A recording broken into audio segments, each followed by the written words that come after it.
Well, hello there everyone. If you saw my Armored Core 6 video, I'm sorry. But more importantly, you probably know that I like mechs and enjoy mech games. And while I grew up watching and loving things like Gundam Wing, my personal interest in mech games in particular really got started with an original Xbox title known as MechAssault.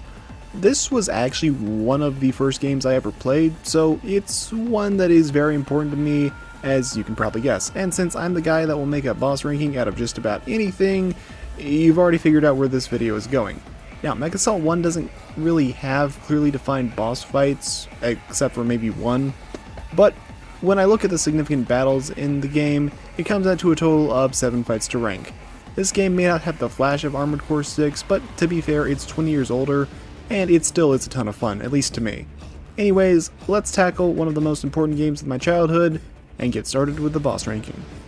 Number 7, Catapult. The first battle against a heavy mech in the game, and it's kinda lame, not gonna lie. There's no fanfare or major build-ups to the fight, it just sorta shows up flying over a bridge to come greet you, and I have to be honest, it's extremely easy. You're required to take the Mad Cat for this mission, which is one of the strongest mechs in the game with no real weakness on any front, outside of I guess a lack of jump jets. And by the time you get to this boss, you'll be sufficiently powered up from the rest of the level. So the only difficulty is if you didn't kill all the tanks on the way, then you'd have a bunch of tanks firing at you for chip damage. Not to mention, the Catapult is just a lame mech in general, as it's supposed to be a heavy mech, but it only has 2 weapons, and those weapons are basic pulse lasers and javelin missiles. Not lighting the world on fire here, but I guess blowing up and destroying the bridge is kinda cool. Number 6, Prometheus. Near the end of the game, the Prometheus is encountered a couple of times in the game, and while the Ragnarok might be the ultimate weapon, the Prometheus is by far the deadliest opponent in the game, with a hit-scan Gauss rifle, triple medium lasers that have an increased firing rate, and the almighty Warhammer missile, the strongest weapon in the game, found only on 2 mechs in the story mode at least. Not to mention, after you beat the first Prometheus, Strader says, "Alright, now fight 2 of them." So why is this fight so low?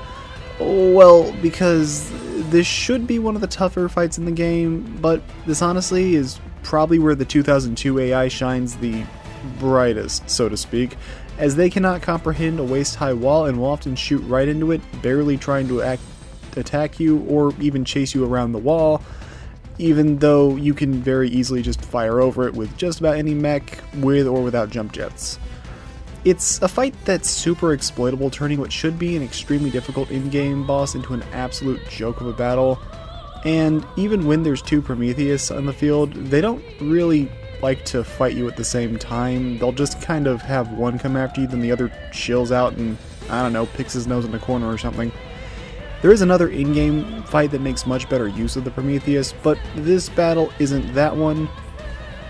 Yeah.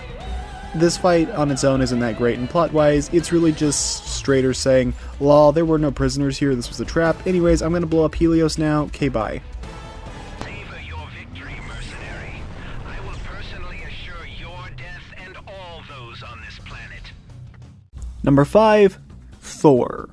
Thor understands how to make an encounter with a heavy mech actually good. It's threatening, it's a challenge, the snowy landscape even gives the fight some good atmosphere. It also manages to carry that "oh shit" factor as you complete your main objective and get done taking down the enemy mechs, and then Strader says, "Okay, now face my champion," and this guy comes out from beneath the ice to kill you with a fully upgraded heavy mech while you're worn down from all the enemies you just got done fighting. Thankfully, every mech will drop health and at least 1 power up when killed, so you're not completely up a creek, but I do wish this boss waited about 5 seconds to spawn in instead of doing so immediately after you kill all the enemies, because here's the thing, all of this is fine, but I'm not fond of this fight because it's a pretty hard boss at the end of the longest level in the game. And MechAssault 1 doesn't have mid-level checkpoints. If a level is too long, it simply will split it into 2 separate levels. And with every other level, that's fine, but where most of them take about 5 to 10 minutes to complete, this one will exceed 20 minutes and has near mandatory backtracking thrown in. So having this fight at the end of it does hurt it quite a bit. But there is still some fun to be had, and I honestly think that this has well, I love the music in this boss fight. It's easily my favorite track in the entire game.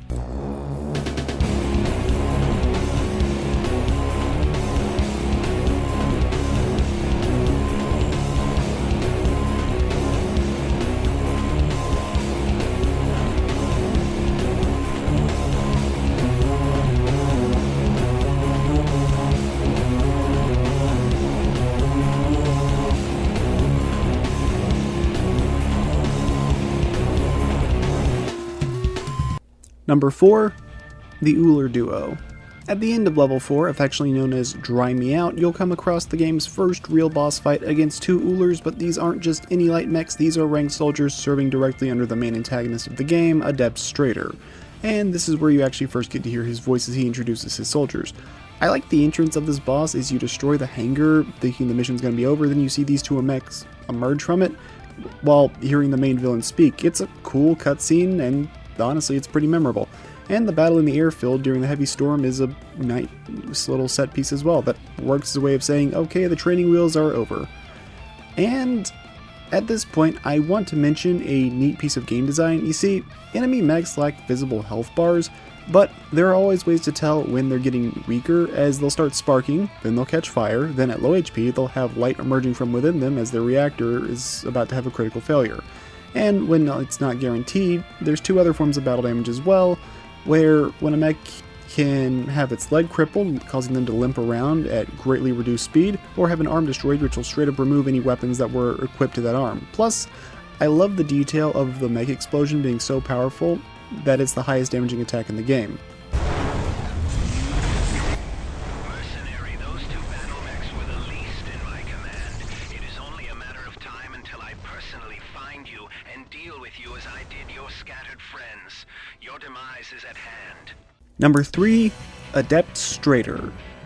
Throughout a lot of this game, you interact with Strader and learn more about how deranged he truly is, being not only a commander of the Word of Blake, but straight up a cult leader. His voice actor does an amazing job selling himself as a menace, with my personal favorite cutscene being where he kills Alpha Lance. In fact, I'll show it right here. Mercenary, watch your infidel brethren. Watch and learn. Alpha Lance, this is Alpha 4. I am getting some strange readings. Alpha 4, get back here now. This is Alpha 1. SOS, anybody out there? I'm going to fight this thing.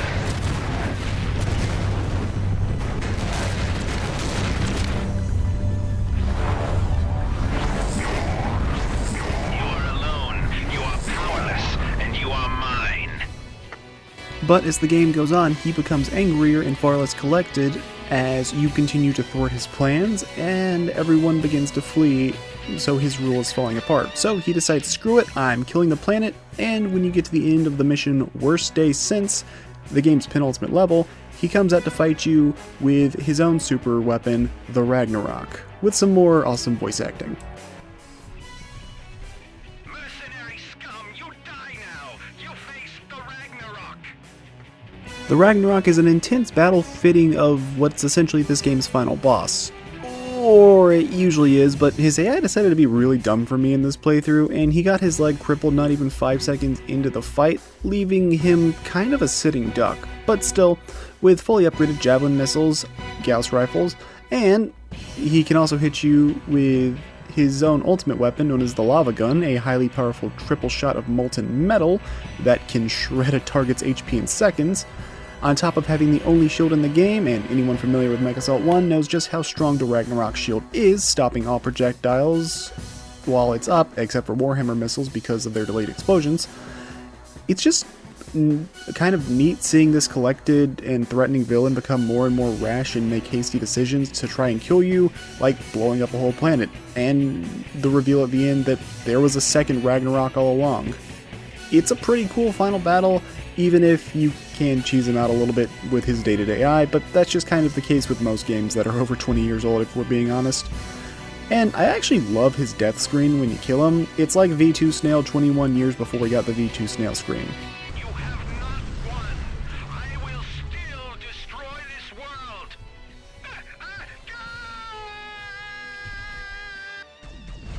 See you in hell, Strader.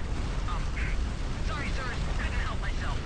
Number 2, the Helios Seismic Drill. The final battle at the end of the game's final level, after going on an absolute power trip with the Ragnarok of your own, the game throws its last challenge your way, the Seismic Drill and its Guardians. This is a 4v1 against some of the strongest mechs in the game, including a Thor, an Atlas with tier 2 weapons for some reason, a Summoner, which is in my opinion the real strongest mech in the game, and a fully decked out Prometheus to show you what these things are truly capable of when there's not waist-high walls destroying their AI. And to act as your final challenge of the game, that will put you to the test even when piloting the super powerful Ragnarok. You're gonna learn to use that shield if you want to keep yourself alive, but hey, getting to spam a lava gun is just a lot of fun, and honestly, even though there is a time limit in this level, it's not really one that's threatening because this entire final section of the level is just a 30-second walk to the final battle.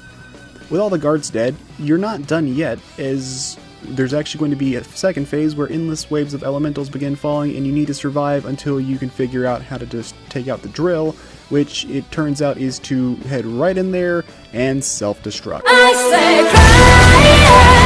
To completely destroy the Seismic Drill and save all of the people on Helios. For what is technically this game's final boss, I think it works well, and this is also by far the hardest fight in the game.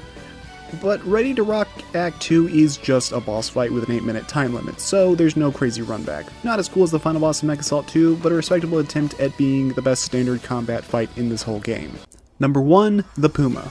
My personal favorite boss in the game is also the least traditional one in the game, as it has you going up against the Puma encountered throughout Acts 1 and 2 of the level Size Matters, as you make your way through the level in a tiny elemental power armor to stealth your way through, before you get a briefing from Foster saying that he reads an incoming mech from somewhere.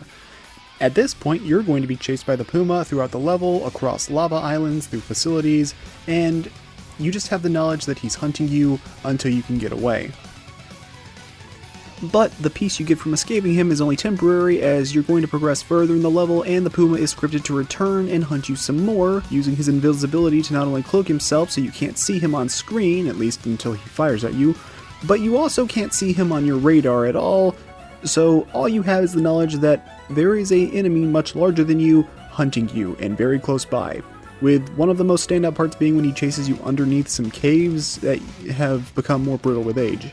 If you're crazy, you can actually use this as a chance to take him out, where you can drop the cavern on top of the Puma to kill him instantly, but if you're not careful, it'll come crashing down on you as well. But you see, that's the non-canon way to beat this boss fight, even if it is a pretty cool creative alternate method. You see, canonically, you escape the Puma, and then have one last encounter with him in Size Matters Act 2, where the Puma returns to fight you and take you out for good, but you're no longer in the wimpy power armor, instead you're piloting the Atlas, the game's first assault mech, and in Rule of Threes, having your third and final battle be this cathartic slaughtering session after two much tougher heart-racing encounters gives this fight a special uniqueness that in my opinion makes it the best fight in the game, and certainly the most memorable. Is it traditional? No. Is it as challenging as some of the other fights? No.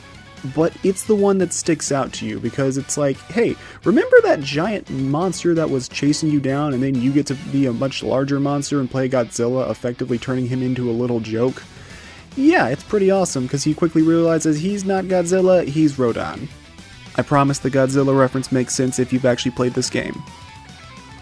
And that's all I've got for this video. MechAssault is a very special game to me, and I got in the mood to play it again somewhat recently due to wanting to show off my love for this game to everyone, and being able to, actually have a way to record it now. Now, to be honest, it's not the easiest game to get your hands on due to the title being an early Xbox exclusive, and as far as I know, just being stuck on the original Xbox ever since, but since it's 2025, there are other means to get this game working, and I might recommend giving it a try if this looked at all fun or interesting to you. Anyways, that's all I've got for now. If you want to see more videos of varying quality, consider liking and subscribing, and I'll see you all next time. Take care.